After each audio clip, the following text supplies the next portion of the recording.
Bismillahirrahmanirrahim. Alhamdulillah nahmaduhu wa nasta'inuhu wa nastaghfiruh wa na'udzu billahi min shururi anfusina wa min sayyiati a'malina. May yahdihillahu fala mudilla lahu wa may yudlil fala hadiya lahu. Asyhadu an la ilaha illallah wahdahu la syarika lahu wa asyhadu anna Muhammadan abduhu wa rasuluh la nabiyya ba'dah. Allahumma salli wa sallim ala nabiyyina Muhammad wa ala alihi wa sahbihi ajma'in, amma ba'd. Hadirin dan hadirat serta para pemirsa yang saya hormati, Assalamualaikum warahmatullahi wabarakatuh.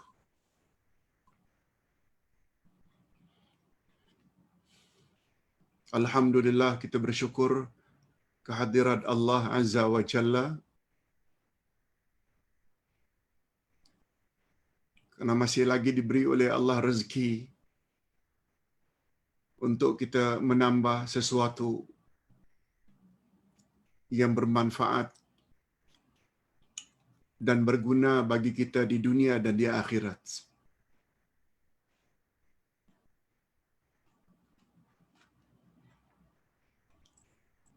Pada pagi ini kita akan bahas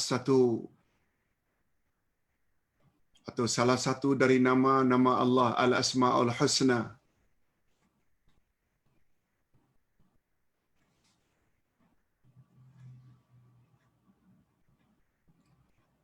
yaitu Ar-Razzaq, dan juga nama Allah Ar-Raziq. Ar-Razzaq dan Ar-Raziq yang diambil dari perkataan rezeki. Semua kita mengharapkan rezeki dari Allah. Kita perlu tahu siapa pemberi rezeki.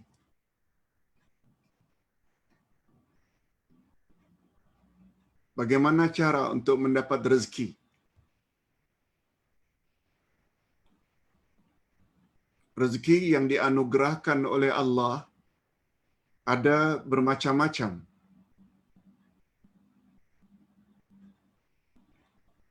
Ada rezeki zahir, ada rezeki batin. Ada rezeki untuk kesempurnaan badan, ada pula rezeki untuk kesempurnaan batin.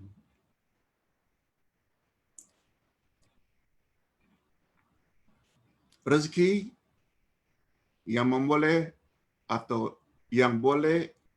membawa kita selesa di dunia, dan rezeki yang boleh membawa keselesaan kita di akhirat.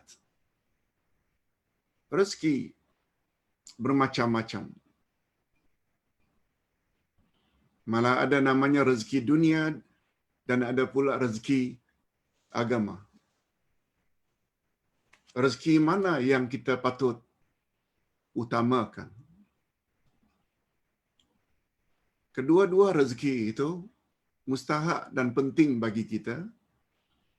Tapi rezeki yang mana sebenarnya yang lebih utama? Yang boleh menjamin kebahagiaan kita di akhirat nanti, atau yang boleh menjamin kebahagiaan kita di dunia saja? Dalam hal ini masih banyak lagi umat manusia yang keliru, termasuk umat Islam. Terkejar-kejar untuk mendapat keselesaan hidup di dunia, tapi dia tidak terkejar-kejar untuk mendapat kehidupan yang selesa, yang bersifat kekal abadi di akhirat. Apakah rezeki itu perlu dan jumlah yang banyak? Tidak, tak semestinya. Nanti kita akan jelaskan rezeki yang mana sebenarnya yang sangat dituntut oleh agama. Okey, itu sekedar mukaddimah. Bagi kita, pemberi rezeki itu adalah Allah. Sumber rezeki adalah Allah. Kita dapat rezeki dari ibu bapa, bukan ibu bapa pemberi rezeki. Mereka hanya bersifat menyalurkan saja. Kita dapat saraan hidup dari suami. Kita dapat rezeki daripada bos,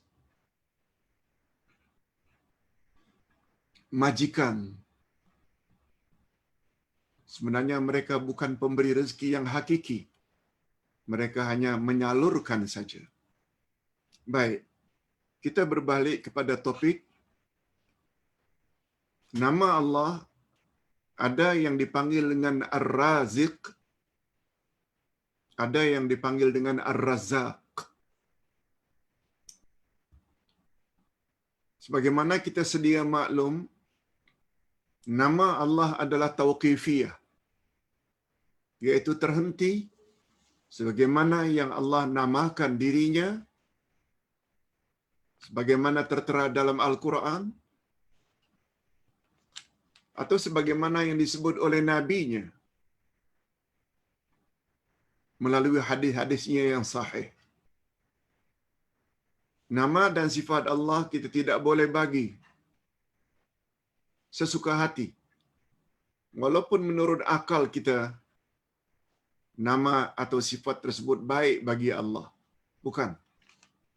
Itu sebabnya rujukan atau reference tentang nama-nama Allah dipanggil dengan tauqifiyah. Terhenti. Sebagaimana yang Allah namakan dirinya atau sebagaimana yang dinamakan oleh Rasulullah sallallahu alaihi wasallam karena baginda menerima wahyu.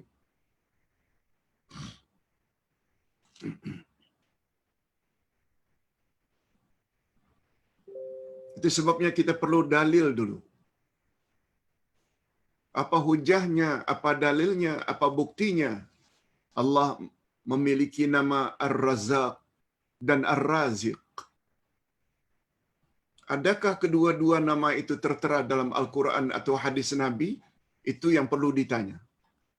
Jawabnya ada. Pertama sekali dalil dari Al-Quran. Allah Subhanahu wa taala sendiri yang menyebut, A'udzubillahi minasyaitonir rajim. Innallaha huwar razzaqu dzul quwwatil matin. Sesungguhnya Allah dialah Maha Pemberi rezeki. Ar-Razzaq, yang mempunyai kekuatan, Dzul Quwwah, Al-Matin, lagi sangat kokoh, lagi sangat kuat. Al-Qawi, Al-Matin maknanya lebih kurang.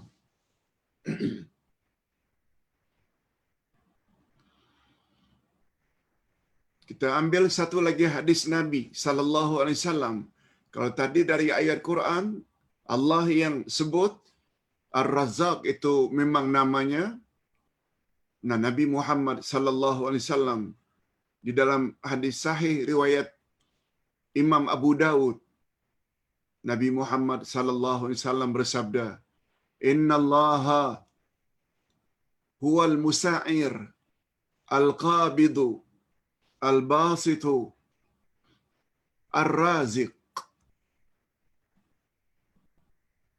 Maknanya, sesungguhnya Allah, innallaha, sesungguhnya Allah, huwal musa'ir, dialah yang menentukan harga. Si'ron maknanya harga. Musa'ir yang menetapkan harga atau menetapkan nilai sesuatu barang. Allah dipanggil dengan panggilan Musa'ir. Allah juga Al-Qabidul Basit. Al-Qabid maknanya yang menahan rezeki. Al-Basit yang melimpahkan rezeki, melapangkan rezeki. Dan Allah adalah Ar-Razik, iaitu Maha Pemberi rezeki. Cukuplah dua dalil ini membuat kita yakin bahawa pemberi rezeki itu sama ada Ar-Razak atau Ar-Razik adalah Allah Subhanahu wa taala.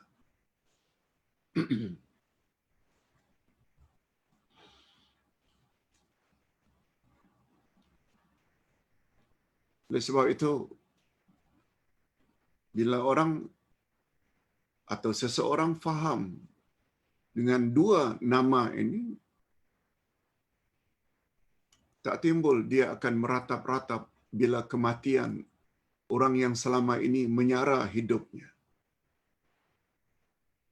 Ya Allah, matilah aku.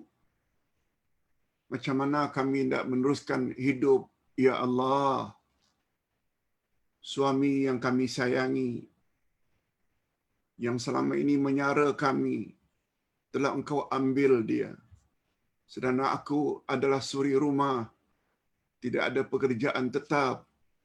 Ya Allah, matilah kami. Macam mana kami tidak meneruskan hidup?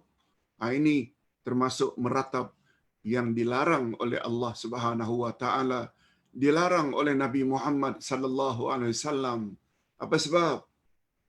Seolah-olah dia anggap suaminya pemberi rezeki.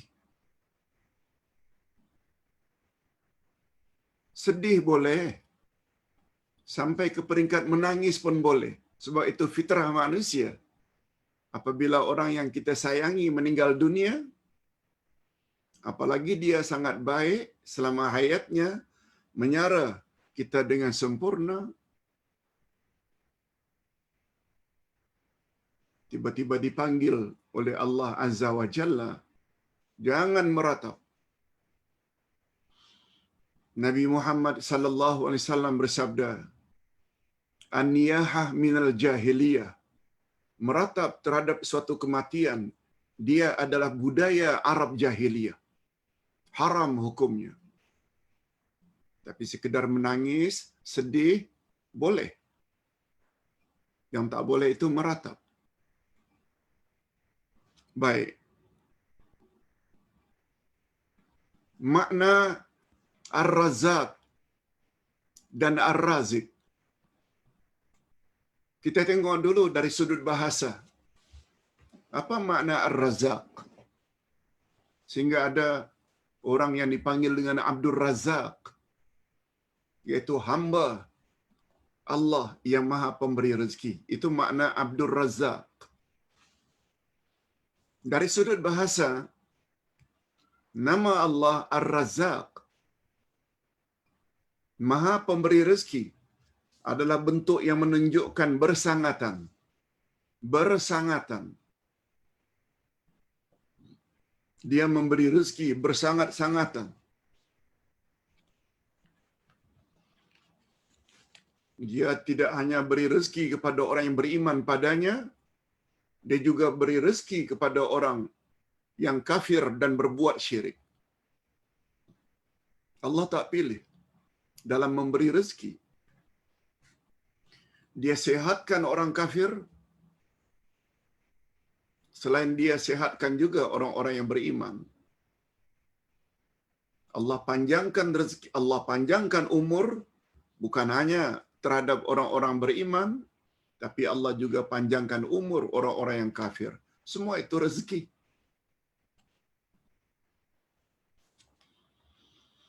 Dan ar-rizqu, ini sifat yang ada di dalam Ar-Razzaq, iaitu ar-rizqu itu sifat, Ar-Razzaq itu nama.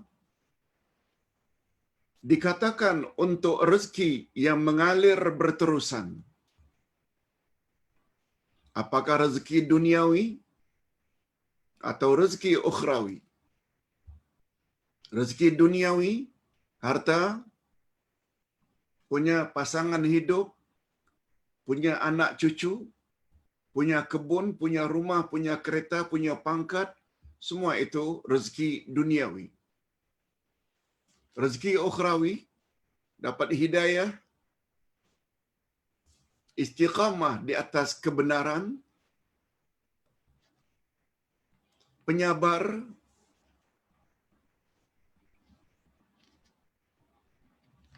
tawakal, ikhlas, semuanya itu adalah rezeki ukhrawi.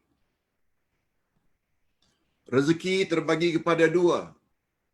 Yang pertama, rezeki yang zahir pada tubuh badan, seperti yang berkaitan dengan makanan pokok, adanya beras, adanya gandum, adanya roti, adanya minuman, itu untuk badan, adanya oksigen, sehingga badan sehat, dapat bernafas dengan selesa dan lega. Yang kedua, rezeki yang bersifat batin untuk jiwa. Dan rezeki yang paling utama adalah ma'rifatullah.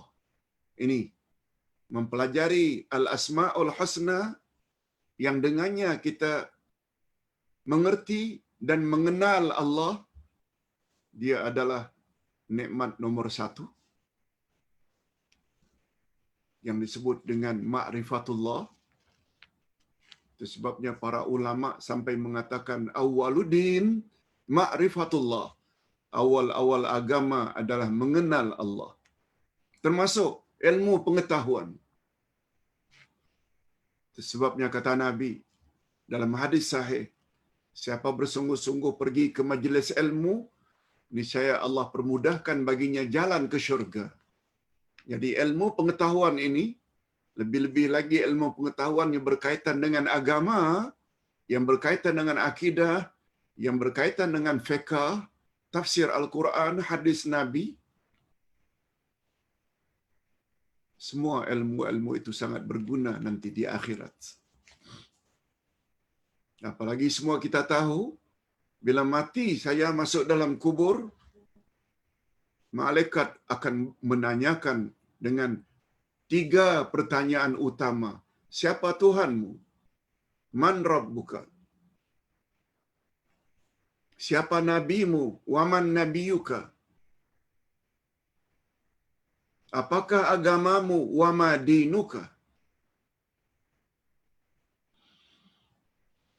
Kita perlu ada ilmu untuk menjawabnya. Itu sebabnya Ustaz buat satu buku yang terakhir, jawapan tepat terhadap pertanyaan mungkar wa nakir dalam kubur. Macam mana nak menjawab? Dia perlu kepada ilmu. Itu sebabnya apabila orang-orang yang beriman dapat semua menjawab soalan siapa Tuhanmu, siapa nabimu, apakah agamamu, Allah tanya lagi, ma amalaka wa ma ilmuka, yang artinya min aina aghazta hadhihi al-ajwibah, dari mana semua jawaban itu kamu perolehi? Mukmin mukminat tersebut menjawab, qara'tul Quran wa amantu bihi wa saddaqtu.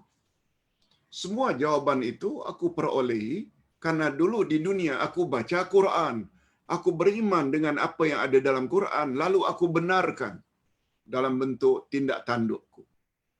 Sehingga aku taat Allah, taat Rasul, aku memeluk agama Islam. Itu yang akan jawab. Yang jawab bukan lidah, bukan mulut. Kita boleh lihat pada ayat 65 dari surat Yasin. Apa kata Allah? A'udzubillahi minasyaitonirrajim. Al-yawma nakhtimu ala afwahihim. Pada hari itu kami akan tutup mulut-mulut mereka. Macam mana nak jawab? wa tukallimuna aydihim, yang akan bercakap menjawab soalan kami tangan mereka, wa tashhadu arjuluhum bima kanu yaksibun, kaki mereka akan jadi saksi apa yang dulu di dunia mereka telah usahakan. Allah sebut dalam ayat, mulut ditutup, dikunci. Yang akan jawab adalah tangan, yang akan jadi saksi adalah kaki. Kata ulama tafsir itu memberi isyarat. Yang menjawab itu adalah amal kita, berasaskan ilmu yang kita ambil daripada Quran dan sunnah Nabi sallallahu alaihi wasallam.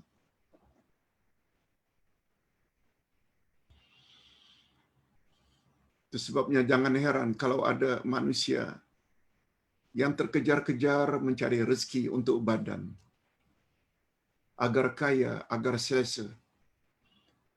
Macam tak ada masa untuk duduk sejenak dengar ceramah seperti ini.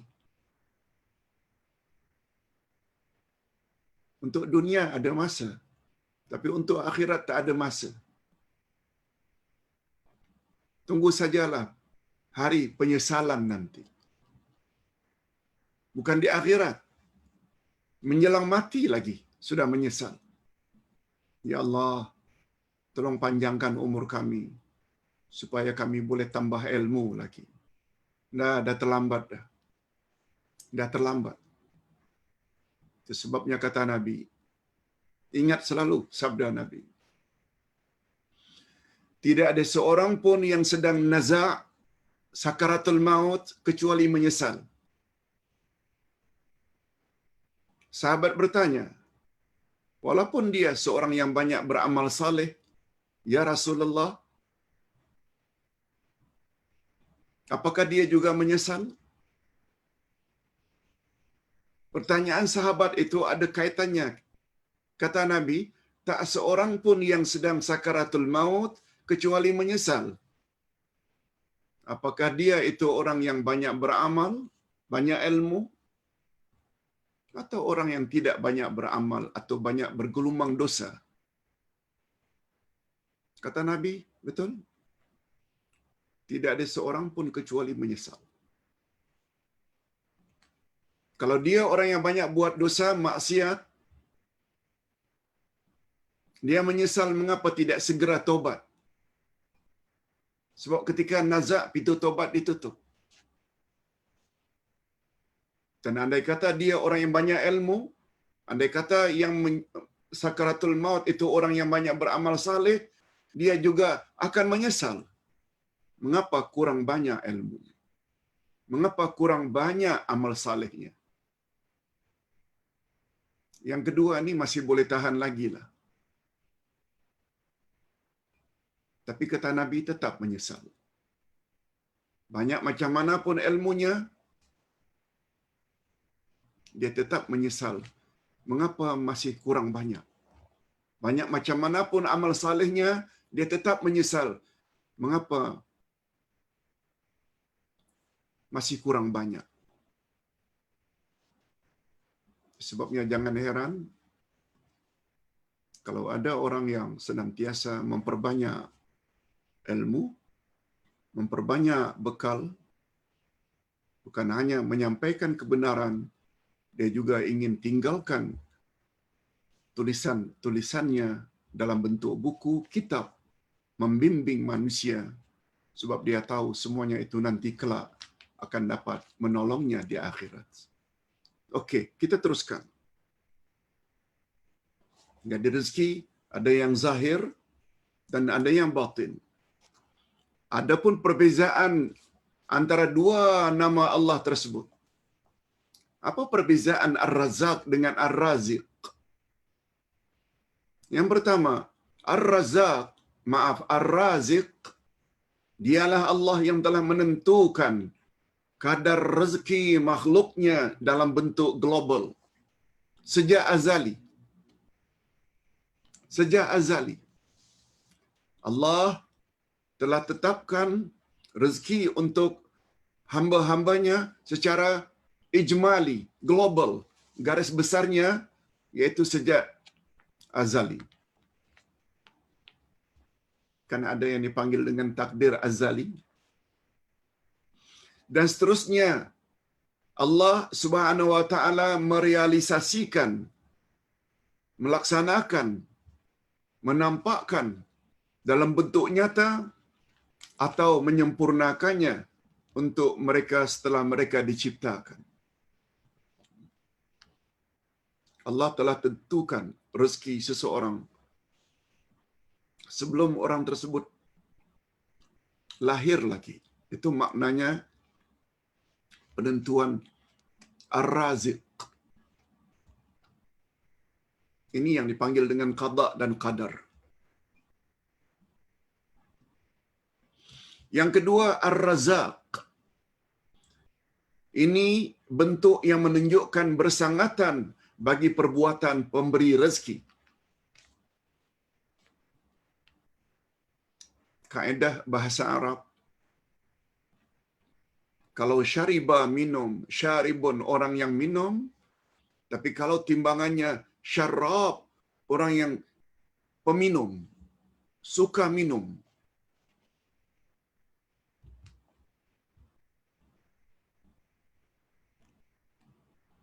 Kalau tabaha yatbahu, memasak, tabikh orang yang memasak, tapi kalau tabakh maknanya pakar masak memasak. Begitu kaedah dalam bahasa Arab.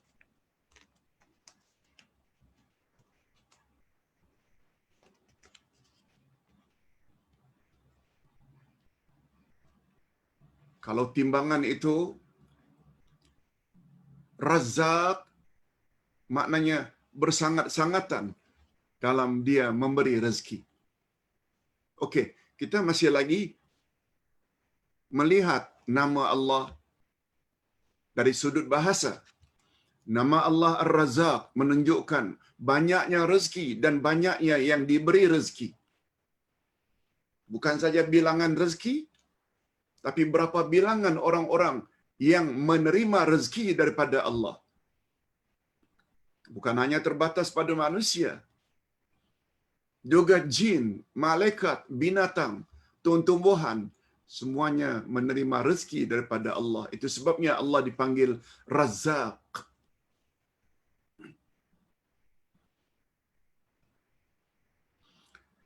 Allah dialah yang berperanan mengagihkan rezeki kepada mereka dan di dalam takdir secara terperinci. Apakah yang berkaitan dengan umurnya, umur rezeki juga. Ada orang umur pendek, ada orang umur panjang, rezeki. Tahunan mereka, berapa tahun mereka hidup. Harian mereka, berapa banyak rezeki mereka terima dalam sehari. Malahan, pengkhususan bagi setiap bahagian dari setiap jenis kepelbagaian dalam kewujudan yang bersifat zaman atau tempat. Termasuk kepelbagaian ini, ada orang yang diberi oleh Allah rezeki ilmu-ilmu yang bersifat keduniaan saja, pakar matematik, pakar internet, pakar antropologi, pakar bermacam-macam ilmu keduniaan, tetapi dia fakir, tetapi dia miskin dalam ilmu agama. Ada orang yang diberi oleh Allah ilmu agama, tapi dia tidak banyak ilmu keduniaan. Ada orang yang pakar dalam English, tapi dia jahil dalam Arab. Ada juga orang yang pakar dalam bahasa Arab, tapi dia miskin, fakir dalam bahasa Inggris. Itu maksudnya kepelbagaian. Semuanya itu Allah yang telah tetapkan sesuai dengan kesungguhan seseorang.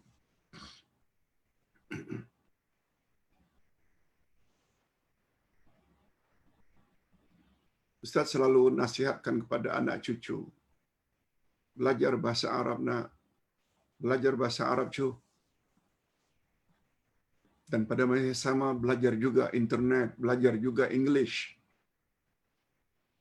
Tapi andai kata kamu tidak begitu mahir English, tapi mahir Arab,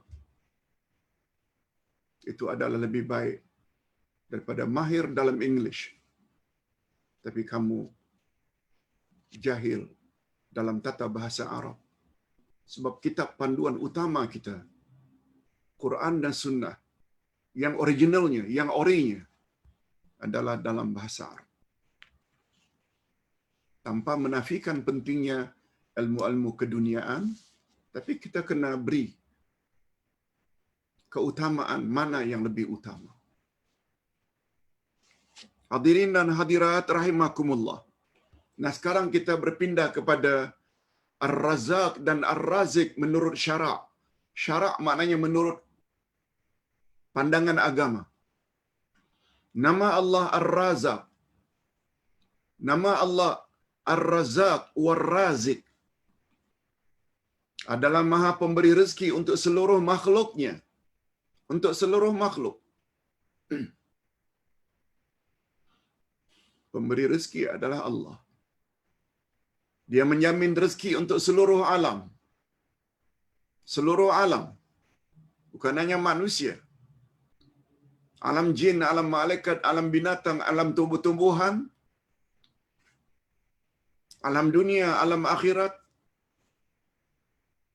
alam kubur, semua alam itu, alam rahim, semua itu yang menetapkan rezeki itu adalah Allah Azza wa Jalla. Dia bertindak sebagai pelaksana pemberian rezeki kepada setiap jiwa. Allah. Pada setiap waktu dan ketika. Rezekinya dan rahmatnya menyeluruh untuk seluruh makhluknya. Rezekinya tidak hanya terbatas untuk mukminin tetapi juga untuk kafirin. Coba tengok dari sudut rezeki keduniaan. Tak usah jauh-jauh, di Malaysia saja kita lihat. Siapa 10 pertama paling kaya di Malaysia? Betul tak? Kafirin. Yang paling kaya di dunia, tanpa menafikan kekayaan dari kalangan muslimin, tetapi juga dia dimonopoli oleh orang-orang kafir. Tanpa menafikan adanya Sultan Brunei, adanya orang-orang Arab yang kaya raya, tanpa menafikan, tapi Allah juga bagi rezeki kepada orang-orang kafir. Itu dipanggil dengan Razzaq. Allah beri rezeki tanpa pilih bulu. Sebab kaedah kejayaan di dunia, dia terletak pada usaha. Bukan pada niat, bukan pada agama. Rezekinya tidak hanya terbatas untuk mukminin tetapi juga untuk kafirin. Tidak hanya untuk golongan yang dekat dengannya, tetapi juga golongan yang memusuhinya. Dia juga menganugerahkan rezeki kepada golongan yang lemah, yang tidak mampu berusaha. Hatta mereka yang tidak mampu berusaha, Allah jamin rezekinya. Sebagaimana dia menganugerahkan kepada golongan yang kuat dan giat berusaha. Orang yang tidak kuat berusaha pun, dia diberi oleh Allah rezeki. Hakikat ini boleh kita lihat pada surat Hud ayat 6. وَمَا مِن دَابَّةٍ فِي الْأَرْضِ إِلَّا عَلَى اللَّهِ رِزْقُهَا وَيَعْلَمُ مُسْتَقَرَّهَا وَمُسْتَوْدَعَهَا كُلٌّ فِي كِتَابٍ مُبِينٍ.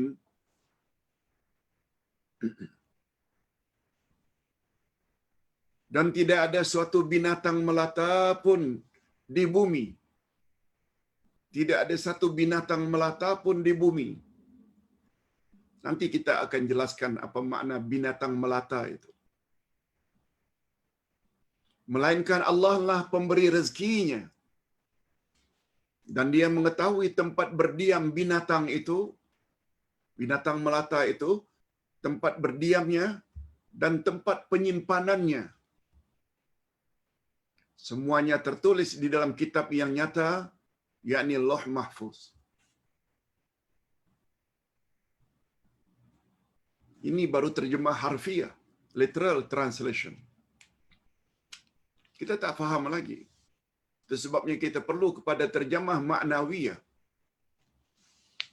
yaitu tafsirnya.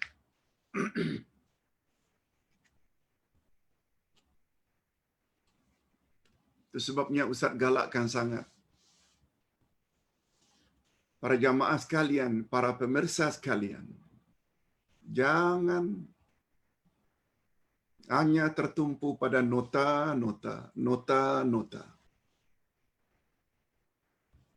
Kita perlu memiliki kitab tafsir, kitab akidah, kitab tafsir, kitab Al-Asma'ul Husna. Bukan sekedar nota. Nota boleh hilang. Lebih daripada itu, bila kita ada buku, dengar ceramah, kita catat di sampingnya dengan tulisan kita. Setelah kita meninggal dunia, anak cucu akan baca. Anak cucu akan baca. Oh, ini tulisan makku. Maknanya mak dulu ada belajar Al-Asma'ul Husna. Itu semua tidak akan terdapat pada nota. Itu sebabnya Ustaz sarankan, bukanlah minta dibeli sangat buku ini. Tak. Tujuan Ustaz buat ini semua supaya dapat ganjaran nanti bila sudah mati. Ditambah pula, buku-buku Ustaz tidak ada di dalam perpustakaan atau mana-mana perpustakaan menjual buku-buku atas sebab-sebab tertentu. Hari ini sangat mudah untuk mendapatkan kitab. Hadirin dan hadirat rahimakumullah.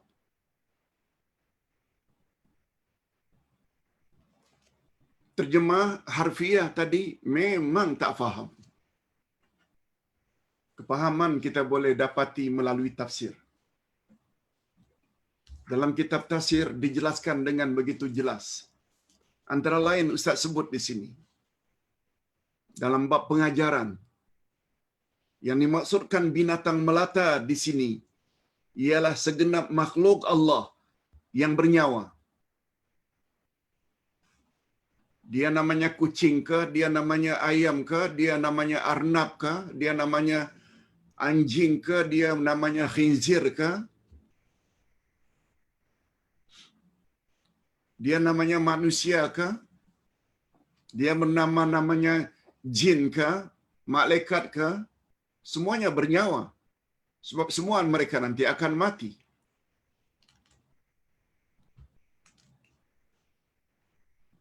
Setiap binatang yang melata dengan makna semua makhluk yang bernyawa. Menurut sebahagian ahli tafsir yang dimaksudkan tempat berdiam itu, Allah tahu tempat berdiam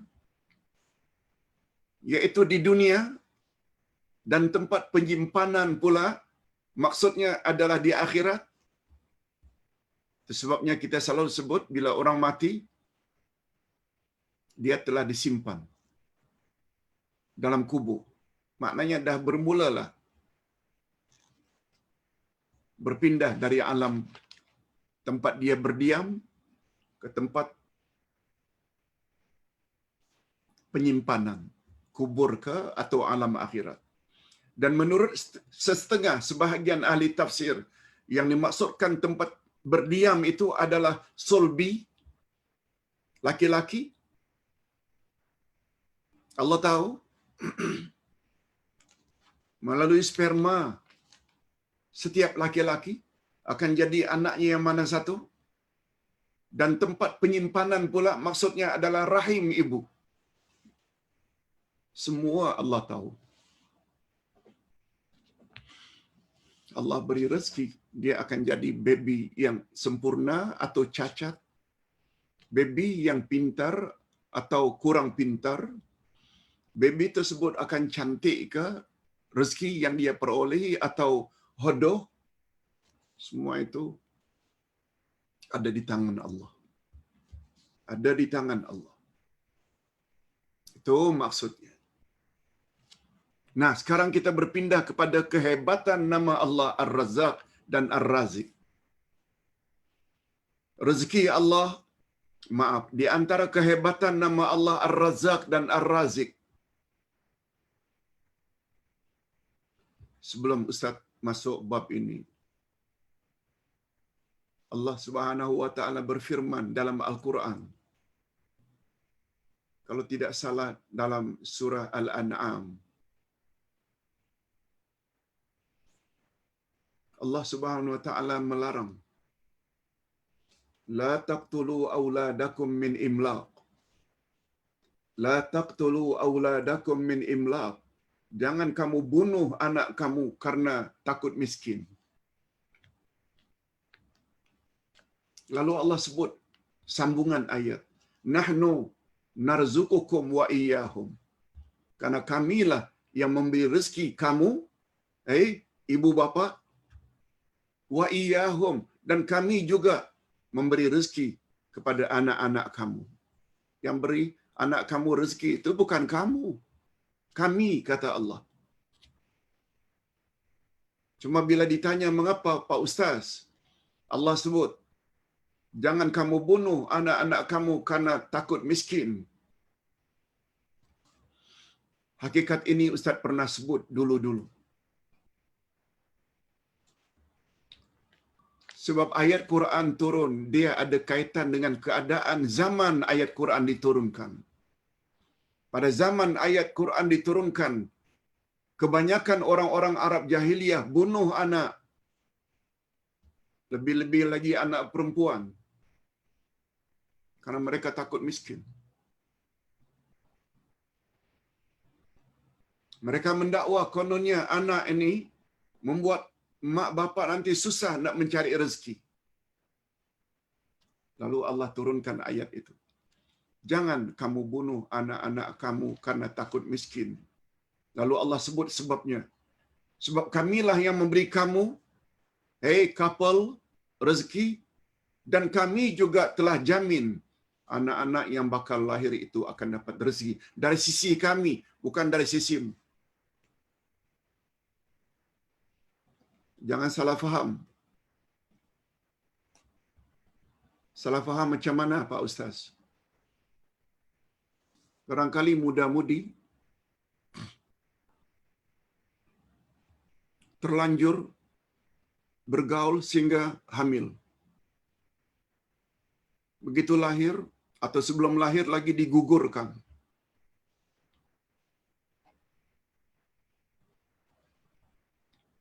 Mereka bunuh baby tersebut bukan takut miskin, dengan alasan yang larang bunuh baby itu kan disebut dalam Quran karena takut miskin. Kami tidak takut miskin pun, kami ada duit, ayah kami, bapa kami, orang-orang yang loaded, banyak harta. Oleh sebab itu boleh maknanya. Sebab dalam Quran dilarang itu, jangan bunuh karena takut miskin. Kami tak takut miskin pun. Nah, ini salah. Allah sebut, jangan bunuh anak karena takut miskin. Karena demikian yang berlaku pada zaman itu. Ini tidak bermakna motif-motif lain. Jika dibunuh, maka boleh hukumnya. Itu sebabnya, untuk menafsirkan Quran, banyak hal yang perlu kita tahu, selain mengetahui bahasa Arab, grammarnya, juga mesti tahu apa sebab ayat itu turun, juga mesti tahu ayat itu nasikh atau mansukh, Apakah ayat itu am atau khas? Banyak syarat-syarat untuk membolehkan kita menafsirkan Al-Quran. Itu sebabnya Ustaz merasa sangat berbahagia karena dapat mentranslate atau merubah dari kitab-kitab tafsir lebih kurang 15 jenis kitab tafsir dalam bahasa Arab. Ustaz robah kepada bahasa Melayu Indonesia sehingga jadilah kitab tafsir yang Ustaz namakan Tafsir Al-Furqan. Mudah-mudahan dapat dimanfaatkan. Hadirin dan hadirat rahimakumullah. Sekali lagi, kita berpindah kepada kehebatan nama Allah Ar-Razzaq dan Ar-Razik. Di antara kehebatannya yang pertama, rezeki Allah bersifat umum di langit dan di bumi. Yaitu rezeki badan. Bersifat umum rezeki langit dan rezeki bumi. Yaitu rezeki badan. Ini sebagaimana firman Allah, wa ka'ayyin min dabbatin la tahmilu rizqaha Allahu yarzuquha wa iyyakum wa huwas samiul alim. Dan berapa banyak binatang yang tidak dapat membawa atau mengurus rezekinya sendiri. Berapa banyak binatang tak dapat mengurus rezekinya sendiri. Allah lah yang memberi rezeki kepadanya dan kepadamu, dan Dia Maha mendengar lagi Maha mengetahui.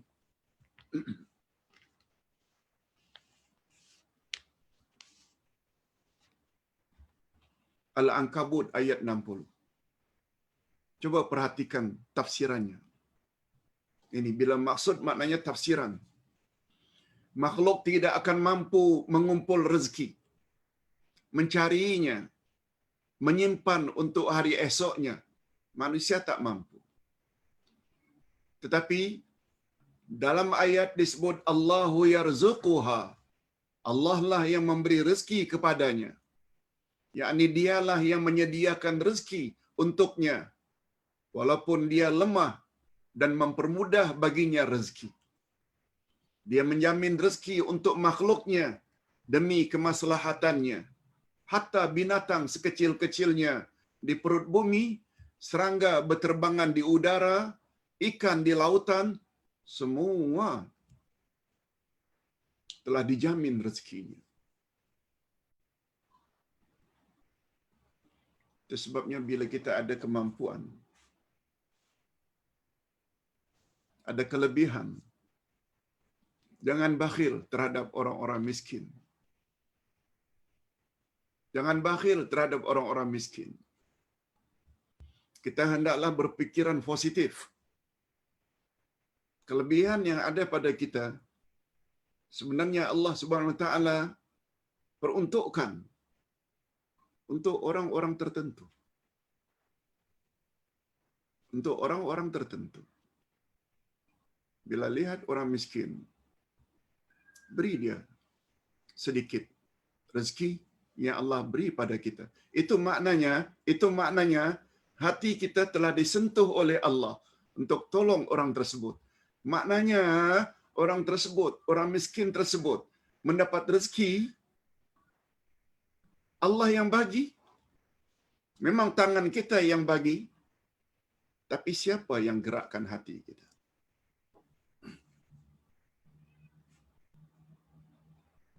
Semalam Ustaz menunggu isteri berbelanja.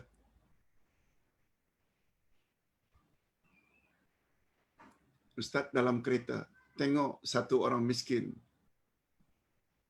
duduk minta-minta. Lalu ketika dia beredar, Ustaz on kereta Ustaz, Dia pandang lalu panggil. Tanpa banyak tanya, sorong saja 10 ringgit ke. Dia tidak minta. Tapi Allah gerakkan hati Ustaz untuk panggil dia. Maknanya siapa yang bagi dia rezeki? Bukan Ustaz. Allah. Cuma Allah SWT gerakkan hati Ustaz untuk tolong dia. Apalagi kita yakin berdasarkan hadis sahih riwayat Imam Muslim. Apa sabda Nabi? Wallahu fi aunil abdi ma kana al abdu fi auni akhi. Allah pasti akan tolong hambanya selagi hambanya itu suka tolong orang lain. Nah, kita kena yakin ini. Itu hadis sahih. Kita kena yakin dengan membagi orang lain, Allah akan bagi kita. Dan Allah tak pernah mungkir janji. Macam mana Allah bagi, itu urusan Allah, bukan urusan kita. Kita akan murah rezeki bila kita suka bagi-bagi rezeki kepada orang lain. Itu sebabnya ada satu istilah, sedekah tidak akan membuat kita jadi fakir dan papa. Sedekah. No. Itu sebabnya mengapa setiap orang yang sedang nazak, yang mereka sangat sesali, bukan belum haji, bukan belum umrah, bukan karena tidak salat, tidak ada. Fa'asaddaqa wa akum minas salihin. Tolong panjangkan usia kami, ya Allah, supaya kami boleh bersedekah. Mengapa disebut sedekah? Ini dia rahasianya.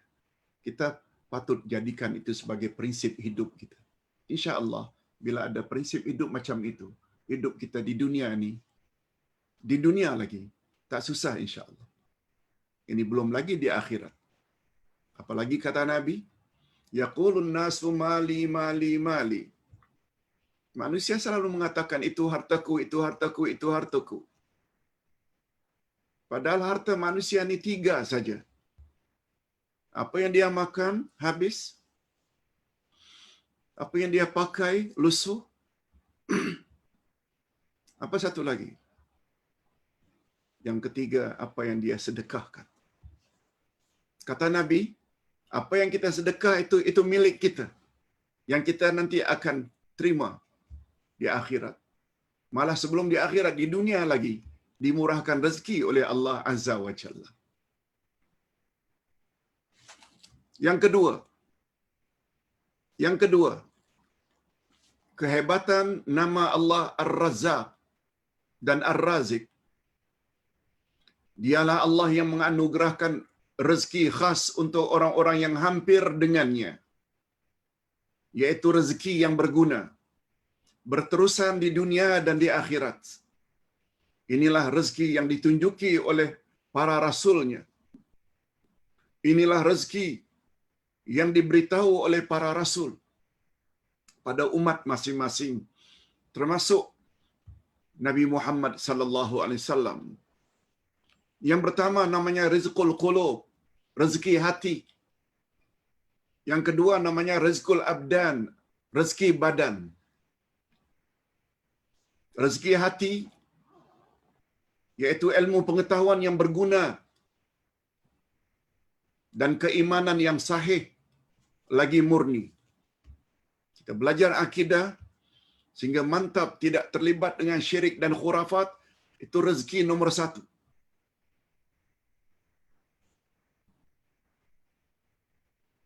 Termasuk ilmu pengetahuan, mengenal Allah. Rezeki nomor 1. Yang kedua, rizqul abdan, rezeki badan, rezeki yang halal, dan rezeki jenis ini sangat berguna, menolong manusia untuk mentaati Allah dan memperbaiki agamanya. Nak beribadat pada Allah, badan perlu sehat. Rezeki. Mudah tidur. Dengan tidur, badan jadi segar. Mudah beribadat, baca Quran, dan lain-lain. Rezeki ada 2. rizqul qulub, rezeki hati, termasuk ilmu pengetahuan, khasnya ilmu pengetahuan agama, dan rezeki al-abdan, iaitu makan, minum cukup. Jika seseorang berdoa memohon rezeki dari Tuhannya, hendaklah dia menghadirkan di dalam hatinya dua jenis rezeki itu. Rezeki apa tadi? Rezeki hati dan rezeki badan. Ya Allah, berilah aku rezeki. Jangan hanya terbayang duit yang banyak, pangkat yang tinggi, punya rumah mewah, kereta mewah. Jangan hanya itu yang terbayang. Kalau hanya itu yang terbayang, tak banyak beza kita dengan orang kafir. Tapi kita juga mesti terbayang ketika minta rezeki itu, rizqul qulub, rezeki hati.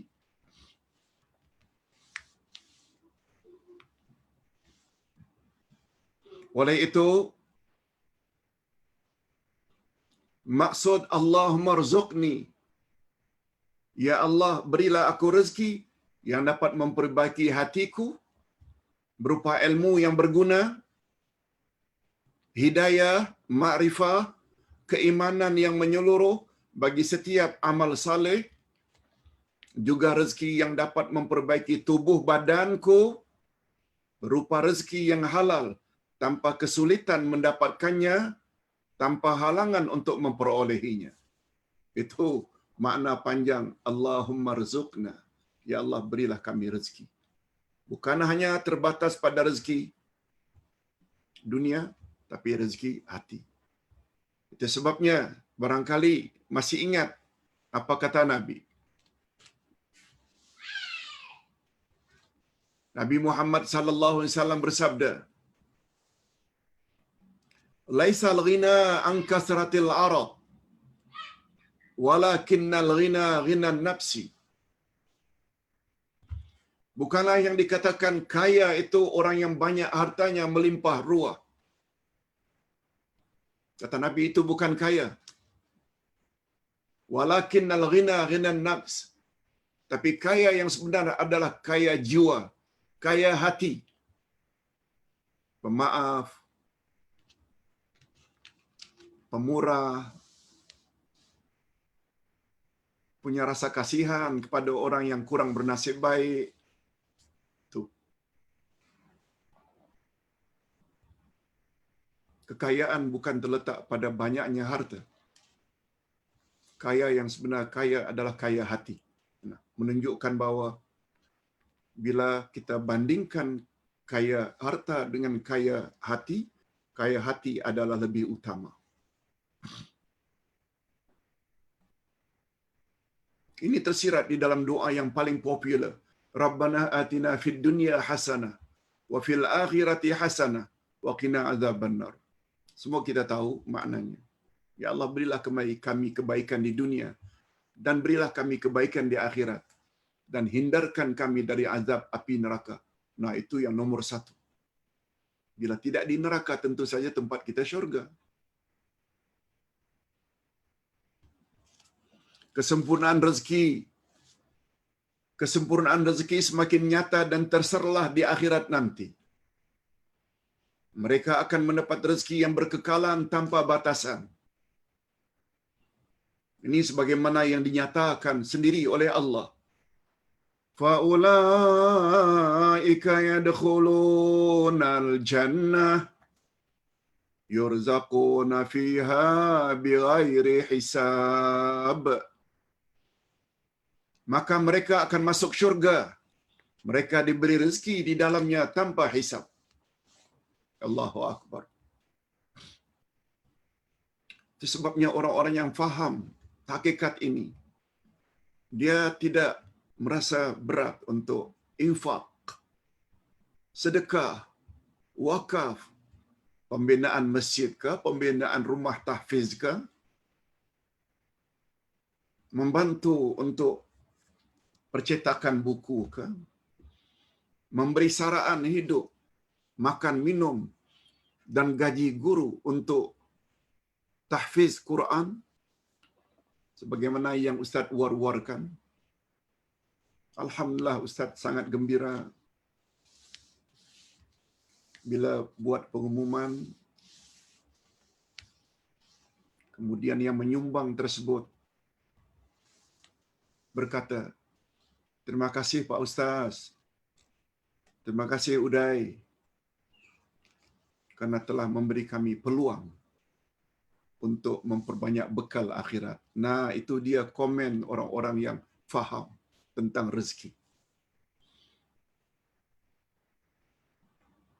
Tidak ada sedekah itu yang membuat orang jadi fakir miskin. Tidak. Menurut Nabi, harta kita yang sebenarnya adalah justru sedekah. Apakah dalam bentuk infak, apakah dalam bentuk wakaf, apakah dalam bentuk sedekah, semuanya itu akan balik kepada diri orang yang bersedekah.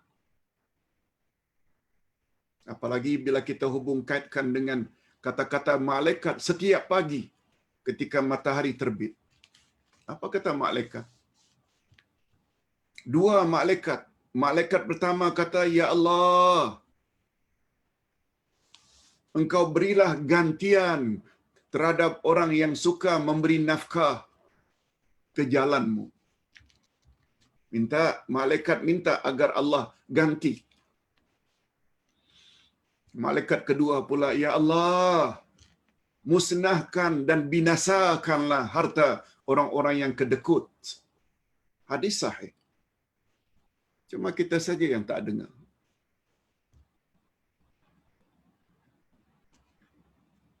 Itu sebabnya Nabi Muhammad sallallahu alaihi wasallam galakkan sangat kita bila selesai salat subuh. Apa dia doa yang paling popular yang Nabi suruh agar kita baca? Allahumma inna nas'aluka ilman nafi'a wa rizqan thayyiba wa amalan mutaqabbala. Ya Allah, kami mohon kepadamu ilmu yang berguna. Ilmu dulu. Wa rizqan thayyiba, dan rezeki yang baik lagi halal, dan amal yang diterima. Semua ini memberi makna rezeki. Rezeki mana yang didahulukan? Ilmu yang berguna dulu, baru rezeki yang halal untuk kita makan. Allahu Akbar. Makin banyak ayat Quran dan hadis Nabi kita fahami, makin mantap keyakinan kita, sehingga kita suka berbuat baik pada semua orang, tanpa orang tersebut meminta. Hadirin dan hadirat rahimakumullah. Nah, sekarang apabila nama Allah Ar-Razzaq dan Ar-Razik disebut bergandengan, nama atau sifat Allah pemberi rezeki digandingkan dengan namanya yang lain, jika itu terjadi, maka ia mengandung makna yang lebih mendalam. Sebagai contoh, bila bergandengan nama Allah Khabirum Basir, Maha mengetahui lagi Maha melihat. Bila nama Allah pemberi rezeki, Maha pemberi rezeki, digandingkan dengan nama Allah yang Maha pengasih, yang Maha mengetahui, lagi Maha melihat.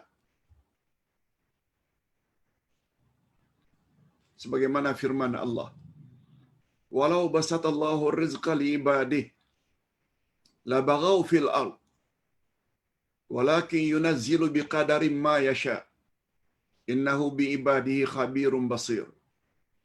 Dan jika Allah melapangkan rezeki kepada hamba-hambanya, Allah pemberi rezeki, lapangkan rezeki, tentulah mereka akan melampaui batasan di muka bumi. Kalau rezeki yang Allah bagi itu terlalu banyak, biasanya manusia akan buat maksiat. Itu makna melampau batas. Tetapi Allah menurunkan apa yang dikehendakinya dengan ukuran. Maknanya rezeki yang dibagi pada seseorang itu menurut ukuran Allah, bukan berdasarkan kehendak kita. Sesungguhnya Dia Maha mengetahui keadaan hamba-hambanya, lagi Maha melihat. Pengajaran ayat. Maknanya tafsiran ayat. Jika Allah menganugerahkan rezeki melebihi daripada apa yang mereka perlukan, maka itu dapat mendorong mereka berlaku zalim, permusuhan dan melampaui batasan. Tetapi Allah menurunkan apa yang dikehendakinya dengan kadar dan ukuran tertentu yang dapat memperbaiki keadaan mereka. Dia lebih mengetahui keadaan hamba-hambanya. Sebab itu bila kita bekerja rezeki tidak juga lebih, tidak juga banyak, jangan berburuk sangka pada Allah. Allah lebih tahu mengapa dia batasi setakat itu walaupun bekerja keras. Sebab Allah tahu barangkali bila dilebihkan dia nanti lupa Tuhan. Bila dilebihkan nanti akan mendorong dia untuk berbuat maksiat. Itu namanya kita perlu berbaik sangka dengan Allah. Selanjutnya Allah menyebut rahasia atau hikmah mengapa sebahagian manusia dia sempitkan rezekinya dan sebahagian yang lain dilapangkannya. Dia Maha mengetahui keadaan mereka dan dia Maha melihat bagaimana mereka mengurus rezekinya. Dan di atas dasar itulah mengapa ayat di atas diakhiri dengan khabirun, dia Maha mengetahui, basirun, dia Maha melihat. Allah bukan tak tahu. Nama Allah Al-Khabir memberi isyarat. Dia dapat mengetahui apa yang tersirat di dalam batin seseorang. Sedangkan Al-Basir lebih kepada zahir dan nyata. Itu rahasianya bila nama Allah pemberi rezeki dihubung kaitkan dengan pengetahuan Allah dan penglihatan Allah. Allah tahu segala-galanya. Yang kedua, bila digandingkan dengan Zul Quwwatil Matin. Allah pemberi rezeki, tapi dia juga maha kuat, lagi maha kokoh. Allah berfirman, Ma uridu minhum min rizqin wa ma uridu an yut'imun. Innallaha huwar razzaq Zul Quwwatil Matin. Aku tidak menghendaki, kata Allah, aku tidak menghendaki sedikit pun dari mereka. Dan aku tidak menghendaki supaya mereka memberiku makan. Allah sebenarnya tidak perlu kita. Kita yang perlu Allah.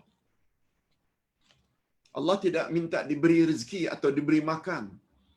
Kita yang perlu makan berkat anugerah ilahi.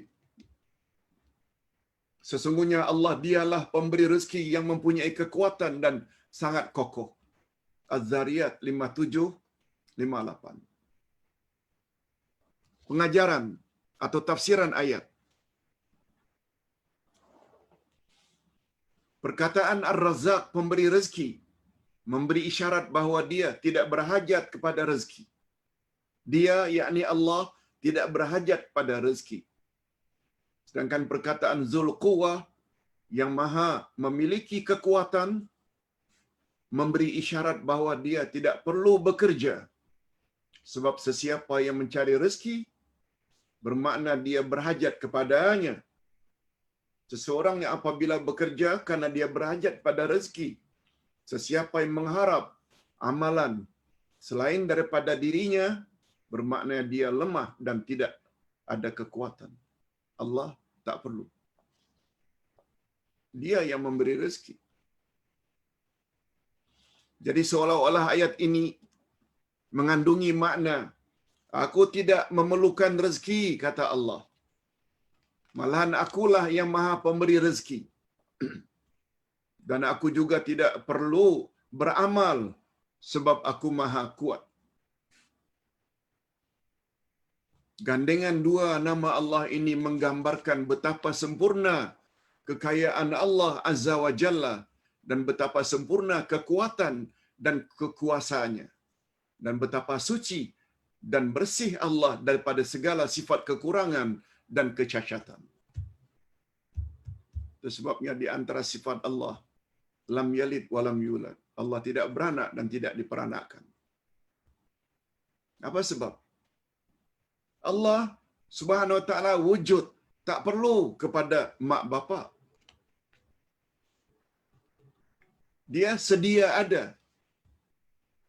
Dan dia tidak perlu dan tak punya anak sebab dia tidak perlu bantuan anak untuk meneruskan kerja-kerjanya apabila dia mati, sebab Allah memang tidak mati.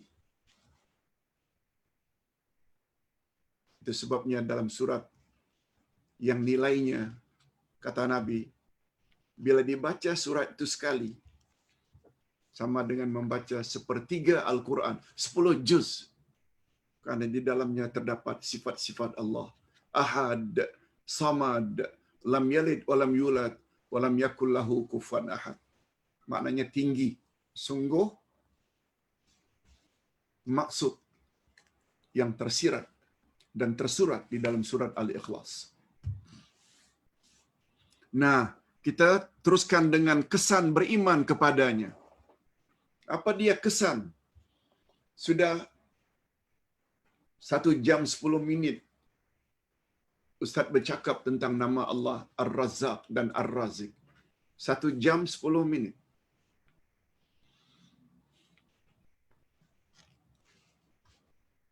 Diharap penerangan demi penerangan tadi yang berasaskan Al-Quran dan Sunnah Nabi dapat memberi kesan kepada jiwa kita. Itu maksudnya kesan.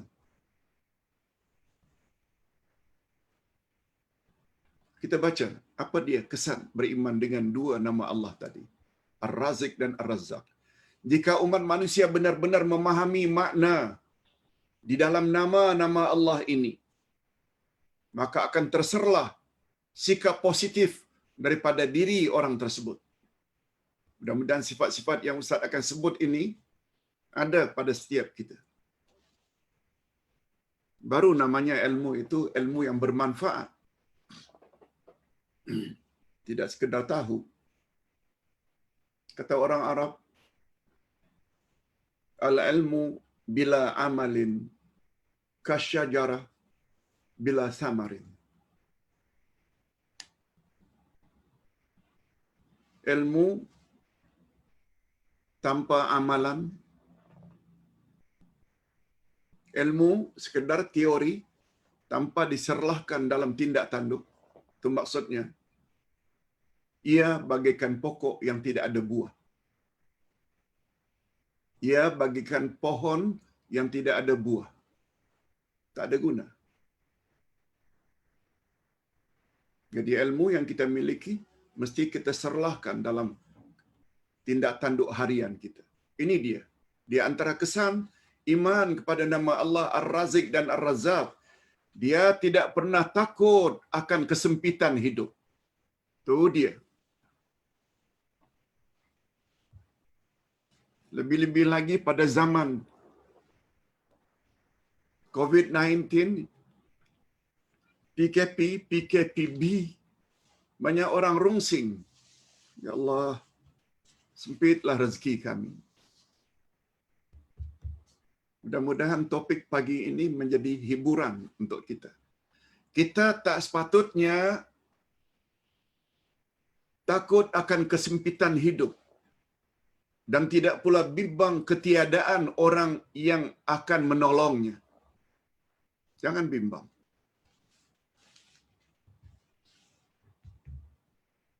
Rezeki akan datang kepadanya bukan perkara yang mustahil. Apakah hari ini ataupun esok, rezeki akan datang mengalir kepadanya. Yang mustahak, yang penting, apa dia yang penting? Salurkan rezeki yang kita miliki kepada pihak yang memerlukan. Ini saya pasti Allah akan menggantinya untuk itu. Ini belum lagi doa malaikat sebelah pagi. Ya Allah,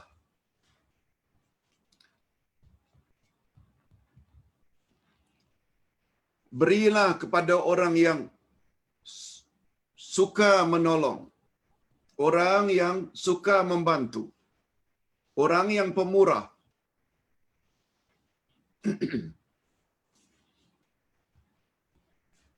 Jangan sampai didoa oleh malaikat yang satu lagi, binasakanlah harta orang yang lokek dan bakhil.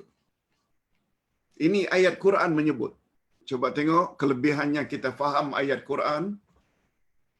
Wa ma anfaqtum min syai'in fahuwa yukhlifuh wa huwa khairur raziqin. Dan barang apa saja yang kamu nafkahkan, maka Allah akan menggantinya, dan dialah pemberi rezeki yang sebaik-baiknya. Ingat ya, hadirin dan hadirat, Allah gunakan istilah anfaqtum, infak, nafkah. Apa saja, wama anfaqtum, apa saja yang kamu infak, apa saja yang kamu nafkahkan. Ini terjemahan yang betul. Bukan apa saja yang kamu belanjakan. Infak ini, Ustaz selalu sebut.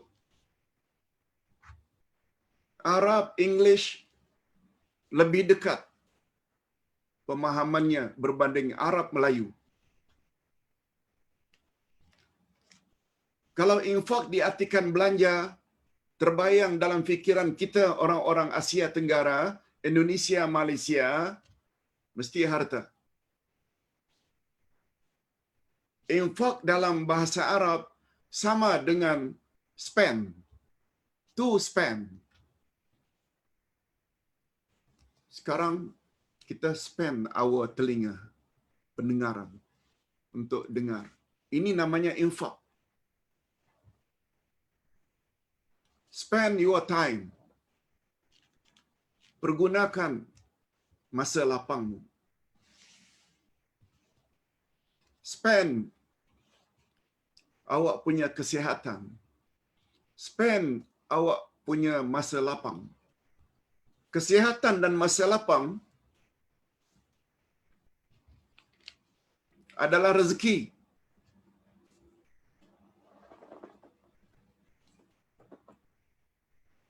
Dalam istilah kita, aduh saya ni tak ada duit.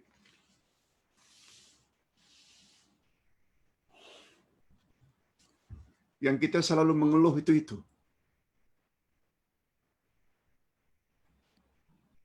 Apa kata Nabi? Ni'matani maghbunun kathirun minan nas, as-sihhah wal farad.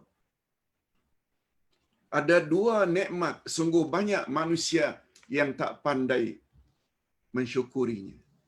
Tak pandai berterima kasih. Dua nikmat. As-sihhah, kesihatan, wal farad, masa lapang. Oleh sebab itu, bila kita spend, kita infak masa lapang kita untuk dengar. Kita spend, kita infak kesihatan kita untuk belajar, membaca. Tahajud, witir, baca Quran, bantu orang lain. Itu maknanya infak. Bukan belanja. Belanja itu selalu menjurus kepada harta. Ini kelebihan bahasa Arab. Atas sebab itu, Quran diturunkan dalam bahasa Arab.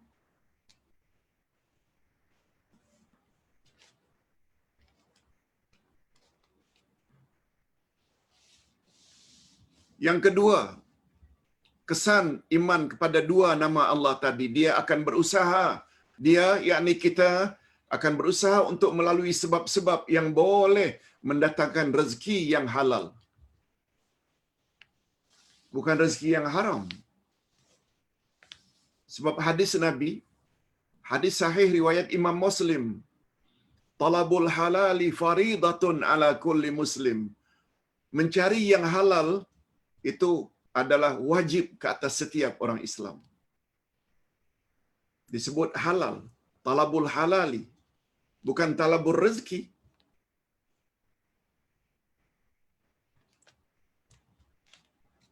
Pokoknya yang kita mau itu halal. rezeki itu dalam bentuk uang ringgit, harta, mesti halal, jangan melalui rasuah.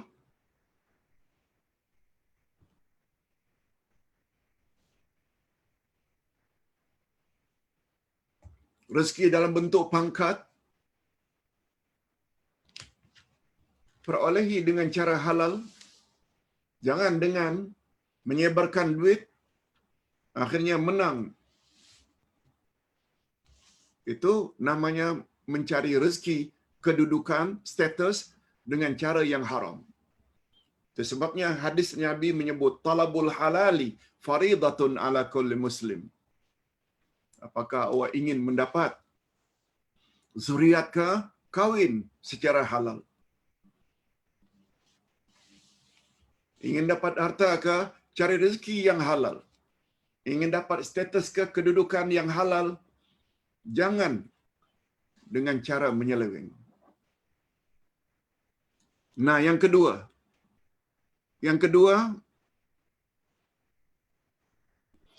dia akan berusaha untuk melalui sebab-sebab yang boleh mendatangkan rezeki yang halal. Okey. Dan sebab yang paling utama untuk tujuan itu ialah takwa dan tawakal kepada Allah Azza wa Jalla. Takwa dan tawakal.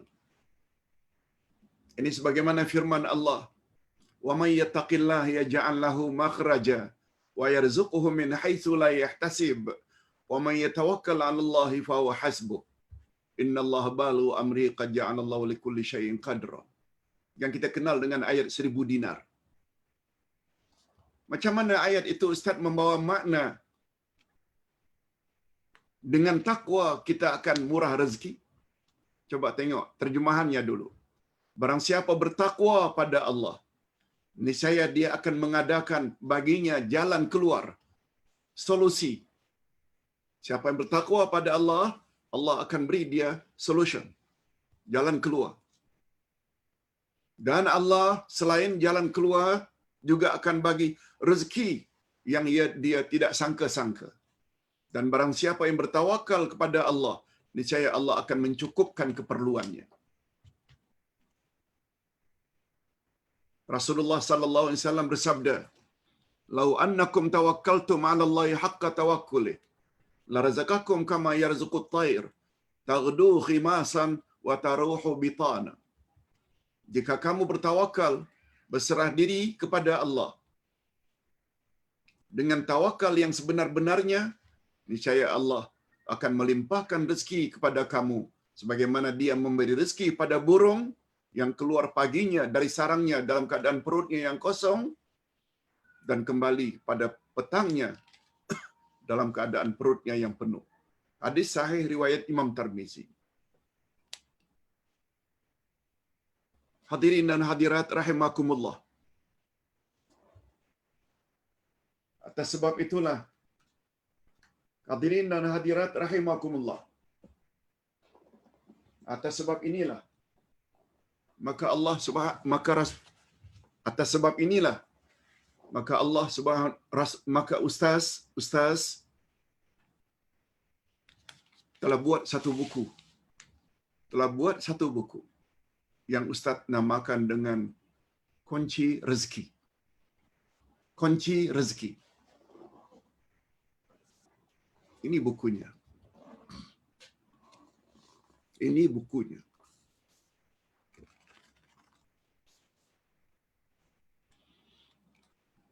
Dalam buku ini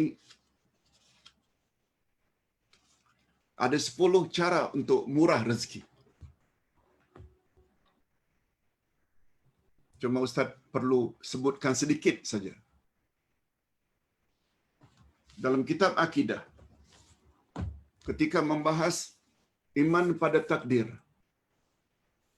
Ustaz ada sebut martabat iman pada takdir ada 4. Pertama, ilmu Allah. Yang kedua, tulisan. Yang ketiga, ciptaan. Dan yang keempat, kehendak.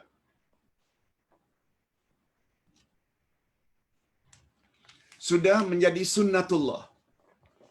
Kita apabila ingin mendapat sesuatu, mesti berusaha.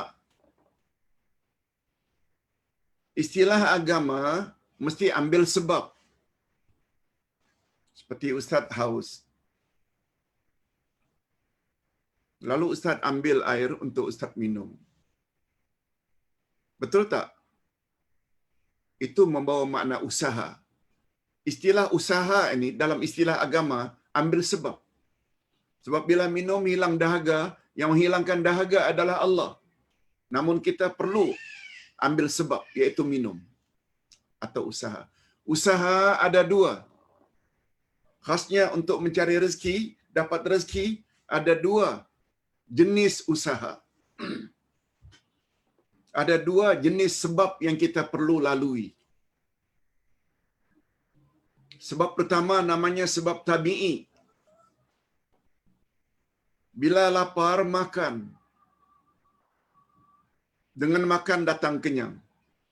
Bila sakit, berobat. Dengan berobat, dengan izin Allah akan sembuh. Bila haus, kita minum. Dengan minum, hilang dahaga. Kalau kita rasa jahil, kurang ilmu, belajar. Dengan belajar, tambah ilmu. Itu maknanya ambil sebab. Cuma, sebab-sebab itu namanya sebab tabi'i. Natural. Secara naluri. Tapi ada satu lagi sebab. Bukan sebab tabi'i, tapi namanya sebab syar'i. Sebab syar'i ini, sebab-sebab murah rezeki yang tertera dalam Al-Quran. Dan tertera di dalam hadis Nabi. Betul tak Quran dan sunnah Nabi itu adalah rujukan syar'i, rujukan referensi kita dalam beragama? Nah, macam mana Ustaz untuk murah rezeki melalui sebab-sebab syar'i? Ustaz pernah sebut selama ini, sebelum ini. Siapa yang ingin panjang umur dan murah rezeki, hendaklah dia menghubungkan silaturahim. Rasul yang sebut dalam hadisnya. Rasul juga sebut dalam hadisnya. Jangan kamu jadikan rumahmu seperti kuburan, sunyi senyap. Rumah yang dibaca surat Al-Baqarah, syaitan tak boleh masuk. Maknanya itu usaha juga supaya rumah kita tidak masuk syaitan, tidak masuk sihir, tidak masuk pukau. Usaha juga. Cuma karena dia tertera dalam hadis, maka dia disebut sebab syar'i.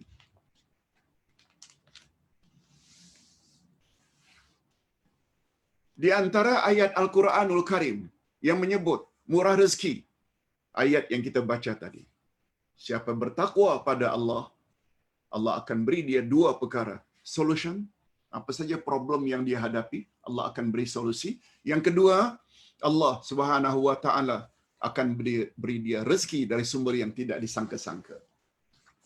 Buku ini Ustaz susun ada 10 pintu rezeki berdasarkan dalil syar'i. Silaturahim, taqwa, tawakal, sebagaimana disebut tadi, dan termasuk apabila kita menyara orang-orang yang mencari ilmu agama. Oleh sebab itu, satu di antaranya dari 10 itu, iaitu apabila kita support orang-orang yang pergi belajar agama. Umpamanya kenalan kita ke, sepupu kita ke, yang belajar di Mesir ke, yang belajar di Jordan ke, di mana-mana saja. Termasuk terhadap hufaz yang mempelajari Al-Quran di Batam. Lalu kita support, kita bersedia jadi ayah atau ibu angkat. Kita support walaupun beberapa puluh ringgit setiap bulan. Itu adalah salah satu dari 10 cara untuk murah rezeki. Dijamin oleh Rasulullah sallallahu alaihi wasallam. Ingat, semua ucapan Nabi adalah wahyu. Hadirin dan hadirat rahimakumullah. Terakhir, yaitu doa yang sangat digalakkan oleh Nabi sallallahu alaihi wasallam. Tolong ikuti doa yang Ustaz tadi ada sebut yang sangat digalakkan oleh Nabi apabila selesai salat subuh. Allahumma inni as'aluka ilman nafi'a wa rizqan thayyiba wa amalan mutaqabbala. Ya Allah, aku memohon kepadamu ilmu yang berguna dan rezeki yang baik dan amalan yang diterima. Hadis sahih riwayat Ibnu Majah. Satu lagi doa yang juga bagus, juga hadis sahih. Allahumma anfa'ni bima 'allamtani wa 'allimni ma yanfa'uni warzuqni ilman tanfa'uni bih. Ya Allah, berilah kepadaku manfaat pada segala ilmu yang telah Engkau ajarkan padaku.